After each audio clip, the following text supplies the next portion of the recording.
Welcome to Metro Matinee News. നടിയെ ആക്രമിച്ച കേസിൽ പൾസർ സുനിക്ക് ജാമ്യം അനുവദിക്കരുതെന്നാവശ്യപ്പെട്ട് ഫയൽ ചെയ്ത സത്യവാങ്മൂലത്തിൽ അടിസ്ഥാനരഹിതമായ ബദൽ കഥകൾ മെനയാൻ ദിലീപ് ശ്രമിക്കുന്നുവെന്ന് കേരള സുപ്രീം കോടതിയിൽ. വിചാരണ കോടതിയിൽ പ്രോസിക്യൂഷൻ സമർപ്പിച്ച തെളിവുകൾ അട്ടിമറിക്കാൻ ലക്ഷ്യമിട്ടാണ് ഈ നടപടിയെന്നും സുപ്രീം കോടതിയിൽ ഫയൽ ചെയ്ത സത്യവാങ്മൂലത്തിൽ കേരളം ആരോപിച്ചു. കുറ്റകൃത്യത്തിൽ നേരിട്ട് പങ്കെടുത്ത കേസിലെ ആദ്യ 6 പ്രതികളെയും അതിജീവിത തിരിച്ചറിഞ്ഞുവെന്നും സത്യവാങ്മൂലത്തിൽ വിശദീകരിച്ചിട്ടുണ്ട്.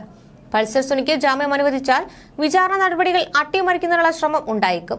വിചാരണ അട്ടിമറിക്കുന്നതിനായി ആക്രമണ ദൃശ്യങ്ങൾ പരസ്യപ്പെടുത്തുമെന്ന് അതിജീവിതയെ ഭീഷണിപ്പെടുത്താൻ സാധ്യതയുണ്ടെന്ന് സംസ്ഥാന സർക്കാർ സുപ്രീം കോടതിയെ അറിയിച്ചു.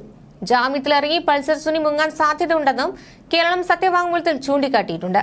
പൾസർ സുനിയുടെ ജാമ്യ ഹർജി നാളെയാണ് സുപ്രീം കോടതി പരിഗണിക്കുക. കൊച്ചിയിൽ നടിയെ ആക്രമിച്ച കേസിന്റെ വാദം കഴിഞ്ഞ ദിവസമാണ് പൂർത്തിയായത്. അവസാന സാക്ഷിയായ അന്വേഷണ ഉദ്യോഗസ്ഥൻ ബൈജു പൗലോസിന്റെ വിസ്താരം എറണാകുളം പ്രിൻസിപ്പൽ സെഷൻസ് കോടതി പൂർത്തീകരിക്കുകയായിരുന്നു. ആകെ 261 സാക്ഷികളാണ് കേസിൽ ഇതുവരെ വിസ്തരിച്ചത്. കേസിലെ വിചാരണ നീട്ടിക്കൊണ്ടുപോകാൻ ദിലീപ് ശ്രമിക്കുന്നുവെന്നും സംസ്ഥാന സർക്കാർ സുപ്രീം കോടതിയിൽ ഫയൽ ചെയ്ത സത്യവാങ്മൂലത്തിൽ ചൂണ്ടിക്കാട്ടിയിട്ടുണ്ട്. കേസിലെ അന്വേഷണ ഉദ്യോഗസ്ഥനായ ബൈജു പൗലോസിനെ 7 മാസങ്ങളിലായി 87 ദിവസം ദിലീപിന്റെ അഭിഭാഷകൻ വിസ്തരിച്ചുവെന്നാണ് കേരളം ചൂണ്ടിക്കാട്ടിയത്. സംവിധായകൻ ബാലചന്ദ്രകുമാറിനെ 35 ദിവസവും സൈബർ ഫോറൻസിക് വിദഗ്ധനായ ഡോക്ടർ സുനിൽ SP-യെ 21 ദിവസവും സൈബർ ഫോറൻസിക് വിദഗ്ധ ദീപ AS-നെ 13 ദിവസവും ദിലീപിന്റെ അഭിഭാഷകർ വിസ്തരിച്ചു.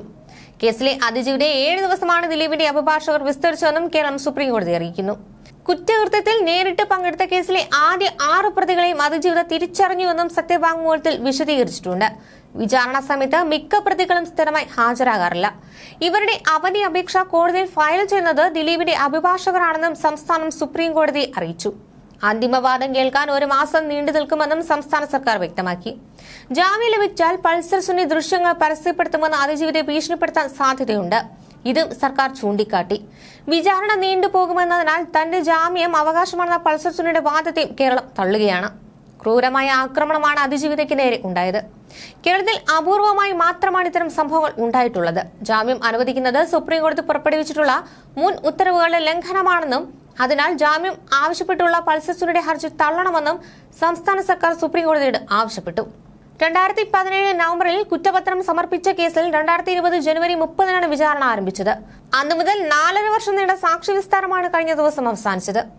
ഇനി പ്രതികൾക്ക് പറയാനുള്ളത് കേൾക്കാൻ ഈ മാസം 26 മുതൽ അവസരം നൽകും.